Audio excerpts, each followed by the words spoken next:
এখন বাজে 4:45। এই ঘড়িটা একটু ফাস্ট রয়েছে, ভেবেছিলাম সে উঠবে না। ও মা, এটা দেখি তিনি উঠে, মহারাজ উঠে বসে আছেন। হ্যাঁ, এটা বাবার ফোন। নেব?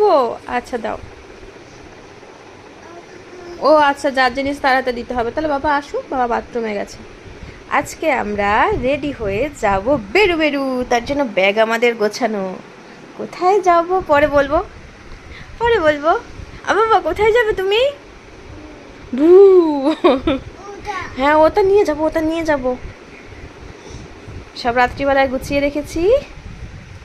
আমরা এক্ষুনি রেডি হব আর এক্ষুনি বেরিয়ে যাব। আসো, চলে আসো। সবাইকে বলে দাও তো মামা গুড মর্নিং। এই টাটা। এই কাকা, এই টাটা। ওর পাশে ওর বাবা নেই, বাবা গেছে বাথরুমে, আছে ওর কাকা। ও ঠিক টের পেয়েছে বাবা, বাবাকে খুঁজতে বসেছে। তারপরে বলে এটা কি, শোনা, এটা পাত্রের পাশে কে রয়েছে? এটা কে শোয়া? তাকাও তাকাও, এটা কে?